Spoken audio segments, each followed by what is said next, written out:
Vanessa O'Brien clutched the crumpled letter in her trembling hands as she stared out the stagecoach window at the endless Texas prairie stretching toward the horizon. The words of her aunt's rejection still burned in her mind. "Your size makes you unsuitable for proper society, dear. No gentleman of standing would consider you marriageable material."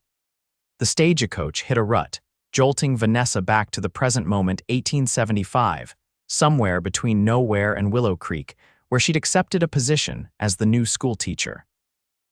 The small frontier town of Willow Creek had been desperate enough for a teacher that they hadn't asked for a photograph, just credentials. At 24, Vanessa had excellent qualifications, but had faced rejection after rejection in Boston, where her fuller figure had been deemed inappropriate for someone responsible for molding young minds.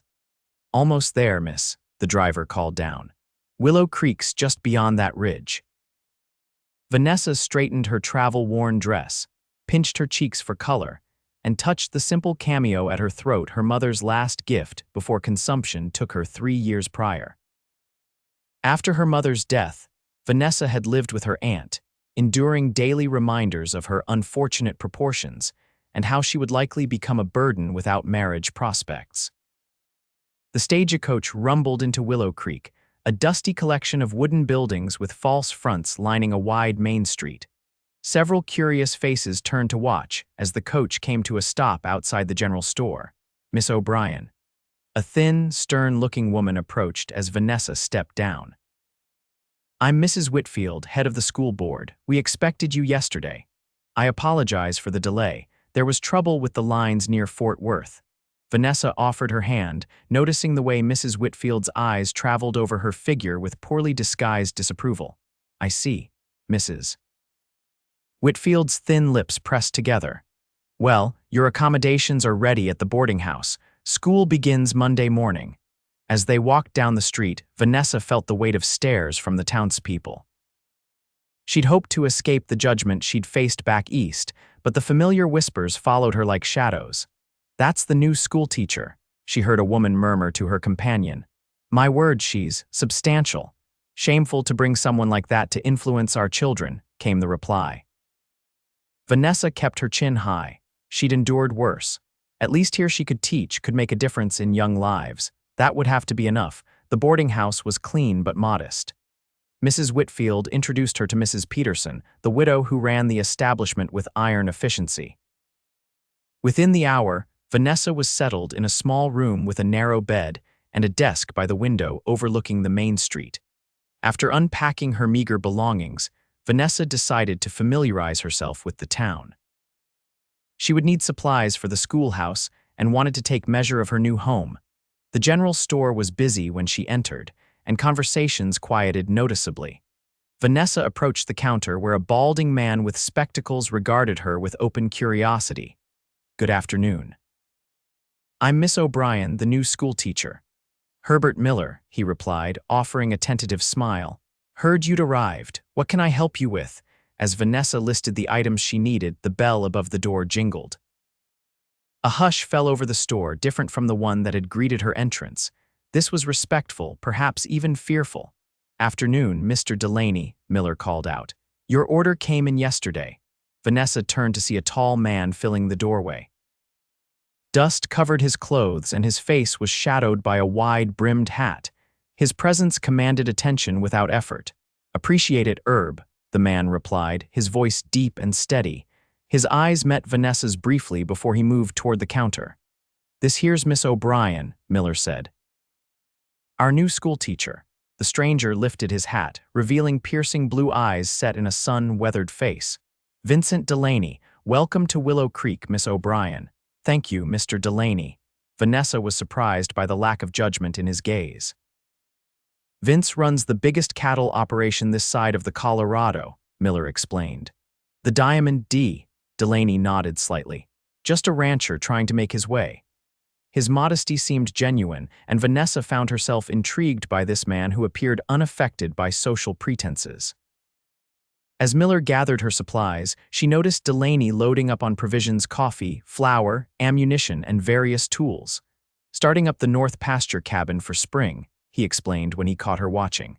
Got men working up there who need supplies. Vanessa smiled politely. It sounds like important work.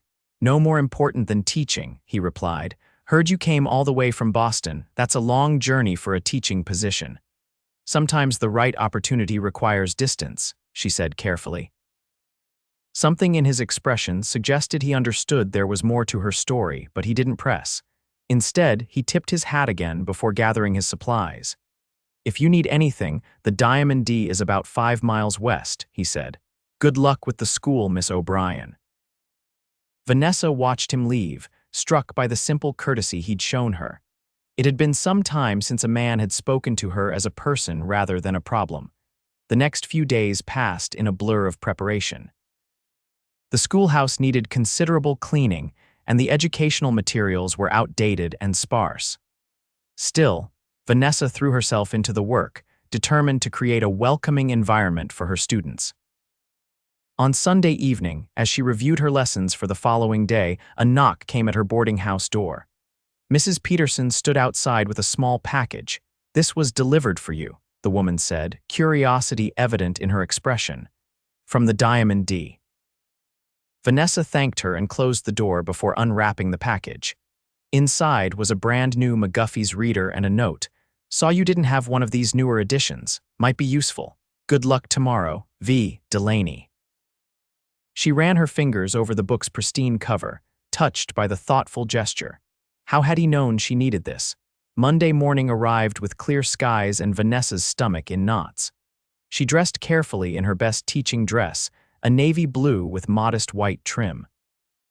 It was well made, but couldn't disguise her figure, something she'd stopped trying to hide years ago. 27 students of varying ages filled the schoolhouse that morning. Vanessa could see the mixture of curiosity and judgment in their young faces, no doubt echoing their parents' opinions. But children were often more adaptable than adults, and by lunchtime, most had warmed to her enthusiastic teaching style. Not all reactions were positive, however. When she dismissed the children at day's end, Vanessa overheard Margaret Whitfield, Mrs. Whitfield's 12-year-old daughter, speaking to her friends. My mother says Miss O'Brien will never find a husband because no man would want to be seen with someone so fat, the girl said with casual cruelty. She says it's improper for someone like her to be teaching us about deportment and proper behavior. Vanessa pretended not to hear, though the words stung. She had hoped the children might be spared such prejudices, but it seemed the poison of judgment infected even the youngest minds. The first week of school established a routine, though Vanessa remained acutely aware of the town's ongoing assessment of her. Some parents had begun to appreciate her teaching abilities, while others remained skeptical that someone of her appearance could represent proper values. Saturday brought a welcome break from the scrutiny. Vanessa decided to explore beyond the town limits, following a small creek that wound through a meadow west of Willow Creek. The early spring wildflowers were beginning to bloom, dotting the landscape with splashes of color. She was sketching a particularly vibrant patch of bluebonnets when the sound of approaching hoofbeats made her look up. Vincent Delaney rode toward her on a magnificent chestnut horse, leading a second mount laden with supplies. Miss O'Brien, he called, reining in his horse. Bit far from town, aren't you? Just enjoying the peace, Mr. Delaney, she replied, closing her sketchbook. Thank you for the reader, by the way, it's been invaluable. He dismounted with fluid grace that belied his size. Glad to help. How's school going? The children are bright and eager to learn, she said diplomatically. A smile creased his tanned face. And the adults are reserving judgment, Delaney laughed, a rich sound that matched the openness of the landscape around them. That's a kind way of putting it. Small towns take time to accept newcomers. Some newcomers more than others, Vanessa said before she could stop herself. His expression grew serious. I've found that folks who judge based on appearances rarely have much worth saying.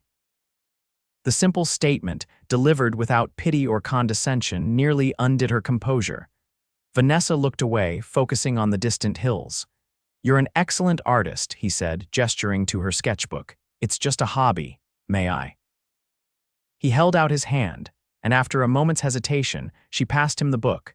Delaney flipped through the page's landscapes, portraits of students, still lifes of the schoolroom.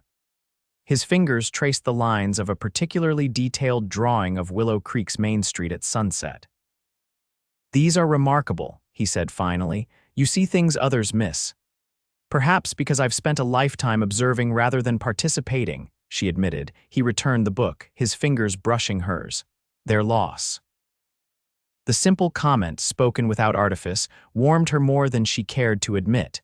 Vanessa gathered her things, suddenly aware of the impropriety of being alone with a man so far from town. "I should return before Mrs. Peterson sends a search party," she said lightly. "Allow me to escort you." He offered his arm in a gentlemanly gesture that seemed at odds with his rugged appearance. "That's not necessary." "Necessary, no, but I'd consider it a privilege." They walked back toward town together, leading his horse, while Delaney told her about his ranch and how he'd built it from nothing after the war. He'd fought for the Union, he explained, which had made his initial acceptance in Texas challenging. "People see what they expect to see," he said. "Union soldier, Yankee enemy. Took years to prove I was just a man trying to build something worthwhile. And now you're a respected rancher, respected by some, tolerated by others." He grinned. "But I learned long ago that you can't build your life around others' opinions." As they reached the edge of town, Vanessa felt eyes on them immediately. Mrs. Whitfield stood outside the church with several other ladies of the Town Improvement Committee, their expressions a mixture of shock and disapproval. "Thank you for the escort, Mr. Delaney," Vanessa said formally, stepping away from him. "Vincent," he corrected. "Or Vince." "That would hardly be proper, Mr. Delaney." He studied her face. "Another time then. Good day, Miss O'Brien." As he rode away, Vanessa braced herself for Mrs. Whitfield's approach. "Miss O'Brien, a word." The woman's tone left no room for refusal. "It is highly inappropriate for you to be seen alone with a gentleman, especially one like Mr. Delaney. We encountered each other by the creek. He was kind enough to escort me back to town. Your position as teacher requires exemplary moral conduct," Mrs. Whitfield continued as if Vanessa hadn't spoken. "The children look to you as an example. I assure you nothing improper occurred." Mrs. Whitfield's thin lips pinched together. "See that it doesn't. There are already concerns about your suitability. Don't give the town further reason to question the school board's decision." The warning was clear. Vanessa nodded stiffly and continued to the boarding house. The joy of her peaceful morning evaporated. The following weeks brought increasing success in the classroom, but growing tension with certain town factions. When Vanessa introduced physical activity into the daily routine exercises and outdoor games to help the children focus, several parents complained that such unladylike behavior was inappropriate for girls. "Children need movement to learn effectively," Vanessa explained at the hastily called school board meeting. "Both boys and girls benefit from physical activity." "It's unseemly," Mrs. Whitfield argued, "particularly when led by someone of your constitution." The barbs struck home, but Vanessa maintained her composure. "My size has no bearing on the educational principles involved. Modern educational theory supports. We don't need Boston theories in Willow Creek," one father interrupted. "We need proper Christian values and traditional teaching." To Vanessa's surprise, support came from an unexpected quarter. "Miss O'Brien's methods are working," said Joseph Miller, Herbert's son and father to 3 of her students. "My children come home excited about learning for the first time. They're reading better, calculating faster." Others nodded in agreement, and eventually the board voted to allow Vanessa to continue her curriculum with minor modifications. It was a small victory, but one that gave her hope. As spring advanced toward summer, Vanessa settled into life in Willow Creek. She occasionally spotted Vincent Delaney in town, and they exchanged polite greetings, but she was careful to maintain appropriate distance. His kindness had been genuine, she believed, but the risk to her position was too great. The school year was drawing to a close when disaster struck. During a particularly hot afternoon in late May, smoke was spotted rising from the direction of the Diamond D. Word spread quickly through town a wildfire had started in the dry grass and was threatening the ranch buildings. Vanessa dismissed her students early and, like most of the town, watched as men organized into firefighting crews. Vincent Delaney rode into town himself, his face blackened with soot, calling for volunteers. "The fire's jumping the creek," he reported grimly to Sheriff Taylor. "We need every able-bodied person to help create fire breaks, or we'll lose the whole valley." For 3 days, the town battled the blaze. Vanessa joined the women preparing food and bandaging injuries. Reports came in sporadically the main house was safe, but the north pasture cabin had burned, along with the barn and several outbuildings. On the 4th day, the exhausted firefighters returned to town. The fire was contained, though at great cost. 2 ranch hands had been seriously injured, and nearly a third of the Diamond D grazing land was destroyed. Vincent Delaney looked hollow-eyed and defeated when Vanessa encountered him outside the doctor's office, where his injured men were being treated. "Mr. Delaney," she said softly, "I'm so sorry about your ranch." He looked up, seeming to register her presence through a haze of exhaustion. "We'll rebuild," he said, his voice hoarse from smoke. "Lost most of the northern herd, though. Won't be easy to recover." Without thinking, Vanessa reached out and touched his arm. "Is there anything I can do?" His smile was ghost-like. "Unless you can make grass grow faster or convince the bank to extend my loans, I'm afraid not. Perhaps." She hesitated, then continued. "The children have been learning about community service." "Maybe the school could organize assistance, no charity," he interrupted firmly. "But thank you." Over the next weeks, Vanessa watched from afar as Vincent worked tirelessly to salvage what remained of his ranch. The town rallied around him in practical ways. Neighboring ranchers lent equipment, the general store extended credit, and even Mrs. Whitfield organized the church ladies to sew new bedding for the ranch hands' quarters. As the school term ended, Vanessa faced a decision. Her contract had been for 1 year, and despite the occasional conflicts, the school board had offered renewal. But Boston tugged at her thoughts, not for its society, which had rejected her, but for her younger sister Caroline, who had written pleading for Vanessa's return. Their aunt's health was failing, and Caroline felt unable to manage alone. Duty warred with the unexpected sense of belonging Vanessa had begun to feel in Willow Creek. She had made a difference here. The children had thrived under her teaching, and even some of her harshest critics had come to respect her abilities. And then there was Vincent Delaney. Though they had spoken only a handful of times, something about him called to her his quiet strength, his refusal to judge her by appearance, the respect he'd shown when others had offered only contempt. On the last day of school, Vanessa held a small celebration for her students, with recitations and demonstrations of their learning. Parents attended, bringing refreshments and expressing gratitude for their children's progress. "You've done wonders with them," Herbert Miller told her as the gathering began to disperse. "Especially with young Timothy. Boy couldn't read a lick when you started." "He merely needed patience and the right approach," Vanessa replied, watching the boy proudly showing his father the story he'd written. "School board's mighty pleased. You'll be staying on next term, I hope," Vanessa sighed. "I haven't decided. My sister in Boston needs me." "Well, we need you too," Miller said plainly. "Town's better for having you here." As she cleaned the schoolroom that evening, the door opened to reveal Vincent Delaney. He'd clearly made an effort with his appearance. His clothes were clean, his hair neatly combed, his face freshly shaved. "Mr. Delaney," she said, surprised. "Is something wrong?" "No, nothing wrong." He removed his hat, turning it nervously in his hands. "I heard you might be leaving. News travels fast in Willow Creek, small towns." He smiled briefly. "I was hoping to speak with you before you made your decision." Vanessa set down her broom. About why you should stay." He took a step forward. "I've been rebuilding the ranch these past weeks, and it's got me thinking about what matters, what's worth fighting for." Her heart began to race. "And what conclusion did you reach?" "That life's too short for pretense." Another step. "That a man needs to speak plainly about what he wants." Vanessa stood rooted to the spot as he approached. "I've watched you these months, Vanessa O'Brien, watched how you handle the town's judgment with grace.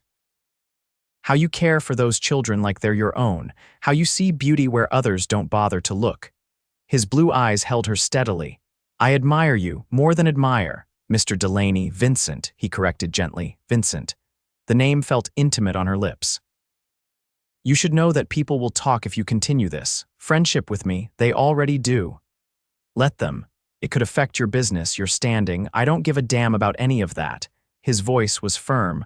I care about you. About the woman who sketches wildflowers and teaches children to think for themselves and faces down small-minded people with her head held high. Vanessa felt tears threatening. You don't understand. All my life I've been told I'm too much, too large, too opinionated, too educated for a woman. Men don't court women like me. Then they're fools. He closed the distance between them, taking her hands in his. You're exactly what I want, not too anything. Perfect. The tears spilled over. Vincent, please don't say such things if you don't mean them. I couldn't bear it. I mean every word. His calloused thumbs wiped away her tears. Stay in Willow Creek. Give me a chance to court you properly. Let me show you what I see when I look at you. And what is that? A woman of substance, in every way that matters. The kiss, when it came, was gentle but unhesitating. Vincent's arms encircled her, strong and sure, making her feel delicate despite her size. For the first time in her life, Vanessa didn't feel too large or too much. She felt exactly right. When they finally parted, Vanessa rested her head against his chest, hearing the steady beat of his heart. People will say terrible things about both of us. Let them talk, he murmured into her hair. I've spent my life building something from nothing, fighting for what matters. You matter, Vanessa, more than anyone's opinion. She looked up at him, seeing the certainty in his eyes. My sister needs me in Boston. Bring her here, he suggested simply. The Diamond D has plenty of room, and Willow Creek could use another O'Brien. The audacity of his plan made her laugh. You move quickly, Mr. Delaney. When something's right, you don't waste time, he smiled, the expression transforming his weathered face. And this feels right. That evening, Vincent escorted Vanessa to dinner at the hotel restaurant, the finest establishment in Willow Creek. Heads turned as they entered, whispers following in their wake, but Vincent's hand at the small of her back never wavered. The maitre d' seated them at the best table, his expression carefully neutral. Vanessa felt the weight of stares as Vincent held her chair, then took his own seat across from her. Everyone's watching, she murmured, unfolding her napkin. Let them see what respect looks like, he replied, his voice carrying just enough for nearby tables to hear. I'm dining with the finest woman in the territory. Mrs. Whitfield and her husband occupied a nearby table. The woman's pinched expression spoke volumes, but to Vanessa's surprise, Mr. Whitfield nodded respectfully in their direction. The dinner passed pleasantly, with Vincent telling stories of his early ranching days and Vanessa sharing tales of her students' antics. By dessert, she had almost forgotten the audience they had attracted. As they prepared to leave, Vincent helped Vanessa with her shawl.